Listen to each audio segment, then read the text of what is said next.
Halo semuanya, senang sekali bisa berjumpa pada kesempatan ini.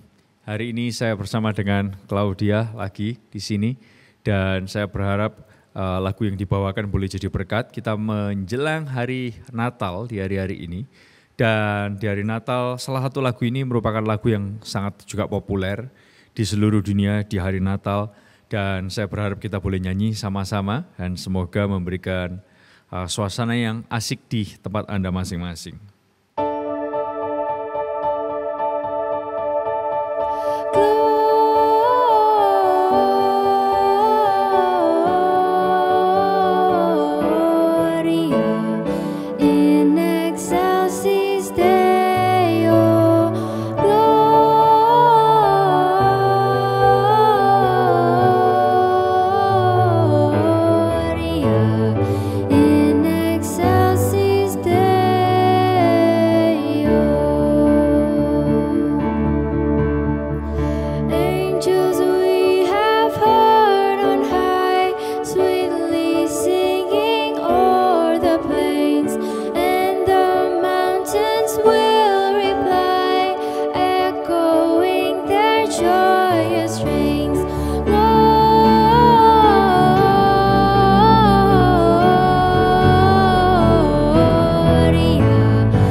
Ya, itulah tadi sebuah lagu In Excelsis Deo, artinya adalah kemuliaan bagi Allah di tempat yang maha tinggi.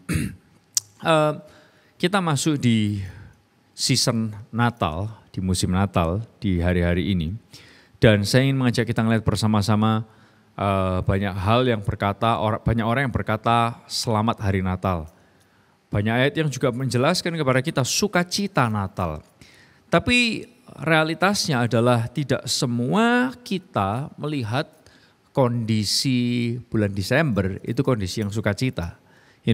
Realitasnya adalah sebagian dari Anda adalah orang yang harus tutup buku perusahaan saudara. Dan lagi sibuk-sibuknya, yang lain lagi final test, yang lagi sekolah, benar gak sih teman-teman? Dan tidak semuanya memberikan hasil yang baik loh secara realitas. Apalagi di tahun ini kita menghadapi COVID dan perusahaan saudara bisa mengalami situasi yang mungkin tidak mengenakan. Sekolah Anda mungkin rasanya jadi nggak nyaman. Tapi kenapa ada dikatakan sukacita yang besar di hari Natal? Dan ayat firman Tuhan menjelaskan seperti itu juga sering berulang kali. Lalu kemudian juga sebagian dari kita mungkin Anda adalah orang yang secara realistis kita terkena sakit penyakit, mungkin kena COVID, kena flu karena musimnya lagi hujan, gereja mungkin lagi sibuk kalau Anda bergereja, tapi dengan dinner, Christmas party, Christmas dinner ini dan lain sebagainya, acara keluarga, kita bisa jadi mungkin secara fisik mungkin gak nyaman. Dan ini adalah realitas yang bisa terjadi dalam kehidupan semua kita, semua manusia. Dan pertanyaannya adalah gini, di mana sukacita Natal itu? Tapi tahukah Anda menarik sekali bahwa gini, sukacita Natal itu tidak ditentukan oleh situasi kita. Sukacita Natal itu tidak ditentukan oleh bagaimana bisnis atau sekolah kita atau juga kesehatan kita. Tapi kenapa Natal itu merupakan sebuah sukacita yang sangat luar biasa dan people celebrate it. Kenapa? Apakah ini hanya jadi public holiday yang semua orang merayakannya? Ternyata enggak. Kenapa sih Natal itu jadi menyenangkan? Kalau Anda pun lagi bingung, Anda perlu tahu, mungkin situasi kehidupan bisa berubah-ubah. Tapi kenapa kita celebrate Natal dan kenapa Natal itu menjadi sesuatu yang penuh dengan sukacita? Ini ada sebuah tulisan yang bagus sekali, ditulis oleh Rasul Paulus dalam kitab Roma pasal yang ke-5, oke. Saya ingin ajak saudara baca bersama ayat 15 sampai yang ke-17. Kenapa Natal itu penuh sukacita? Kalau bisnis atau sekolah saudara atau keluarga saudara atau situasi kesehatan Anda lagi tidak menyenangkan, Kenapa Natal itu bisa tetap jadi sukacita buat kita semua? Kita baca ayat ini sama-sama. Roma 5 ayat 15-17. Ayat itu berkata seperti ini. Tetapi karunia Allah tidaklah sama dengan pelanggaran Adam.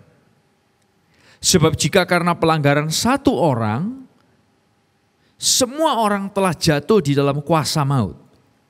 Jauh lebih besar lagi kasih karunia Allah dan karunia-Nya yang dilimpahkannya atas semua orang karena satu orang, yaitu Yesus Kristus. Jadi istilahnya gini, dulu gara-gara Adam, kita semua ini jadi orang yang langsung lahir dalam dosa, gara-gara satu orang namanya Adam. Tapi ayat ini menjelaskan, tapi ini lebih besar lagi kasih karunia Allah dan karunia-Nya yang ini dilimpahkannya atas semua orang karena satu orang, yaitu siapa? Yesus Kristus. Kalau tadi Adam bikin kita jatuh dalam dosa, tapi ini yang Yesus Kristus lakukan. Ayat 16. Kasih karunia tidak berimbangan dengan dosa satu orang. Sebab penghakiman atas satu pelanggaran itu telah mengakibatkan penghukuman. Tapi penganugerahan karunia atas banyak pelanggaran itu mengakibatkan ini. Yesus datang, dia kasih kita ini pembenaran. Pembenaran. Sebab jika oleh dosa satu orang mau telah berkuasa oleh satu orang itu, maka lebih benar lagi mereka yang telah menerima kelimpahan kasih karunia dan anugerah kebenaran akan hidup dan berkuasa oleh karena satu orang, yaitu Yesus Kristus. Ayat 18 bahkan menjelaskan gini, sebab itu sama seperti oleh pelanggaran, satu pelanggaran semua orang beroleh hukuman, demikian pula oleh satu perbuatan kebenaran, semua orang beroleh pembenaran untuk hidup. Ini sekali lagi, sebab itu sama seperti oleh satu pelanggaran semua orang dihukum, yaitu adalah pelanggaran Adam.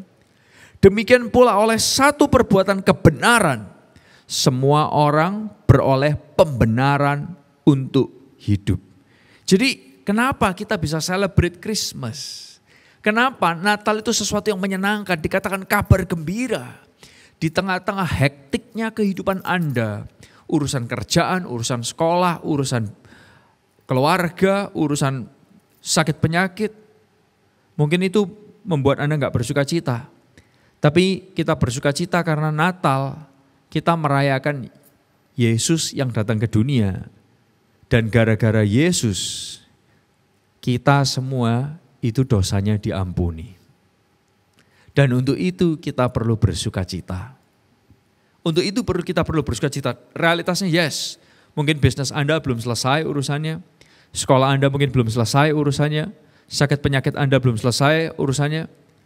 Tapi karena Yesus memikirkan lebih daripada bisnis saudara, lebih daripada sakit penyakit saudara, dia memikirkan mengampuni dosa saudara, sehingga ini masih ada harapan buat bisnis Anda. Masih ada harapan buat sekolah saudara. Masih ada harapan buat sakit penyakit saudara untuk disembuhkan. Karena Yesus mencintai Anda dan saya. Dan untuk inilah kita merayakan Natal. Untuk inilah kita bersuka cita untuk hari Natal. Karena apa? Karena satu orang, yaitu Adam dan Hawa, membuat kita semua berdosa. Tapi karena satu orang, kita semua dibenarkan. Bukan karena kita membenarkan diri kita, karena kita dibenarkan. Di dalam Yesus ada pengampunan dosa. Saya berharap message ini boleh mengingatkan kita semua. In excelsis Deo, kemuliaan bagi Allah di tempat yang maha tinggi. Kenapa? Karena dia memikirkan mengasihi kita. Dia datang ke dunia, dia cinta saudara dan saya. Karena satu orang kita semua jadi berdosa, tapi gara-gara satu orang ini kita semua diampuni dan dibenarkan. Namanya Yesus. Oleh karena itu saya kepingin ajak kita semua di season Natal ini, dengan apapun pergumulan yang ada, jangan biarkan pergumulan itu menghadang saudara untuk bersuka cita. Tapi justru singkirkan pergumulan itu, singkirkan kesusahan itu, karena ada satu hal yang saudara perlu bersuka cita, yaitu Yesus datang ke dunia untuk mengampuni dosa saudara dan dosa saya. Oleh karena itu kita bisa bersuka cita dan merayakan Natal. Kita berdoa sama-sama. Tuhan, kami bersyukur setiap tahun kami boleh merayakan Natal. Dan izinkan kami bersuka cita bukan karena situasi bisnis atau sekolah atau kesehatan atau tutup buku kami. Izinkan kami enggak cuma bersuka cita karena itu, tapi izinkan kami bersuka cita karena ada satu nama yang memikirkan mengampuni kami dan membenarkan kami. Namanya adalah Yesus. Dan kami bersyukur kami punya Tuhan yang peduli akan kehidupan kami dan memikirkan hidup kami. Supaya kami mati enggak harus masuk neraka, tapi kami boleh punya sorga karena ada Tuhan yang ngampunin dosa kami. Dan untuk itulah kami bersuka cita. Kami enggak ingin iblis mencuri sukacita ini di hari Natal. Izinkan kami menyingkirkan kesibukan-kesibukan yang menghalangi kami untuk bisa celebrate satu nama Yesus yang memikirkan mengampuni dosa manusia. Terima kasih Tuhan, biar bulan ini kami semua boleh merenungkan hal ini. Bukan karena situasi kami, tapi karena ada Yesus yang datang ke dunia mengampuni dosa kami. Natal itu jadi Natal yang penuh dengan sukacita. Di dalam nama Tuhan Yesus kami berdoa, haleluya. Amin. God bless you.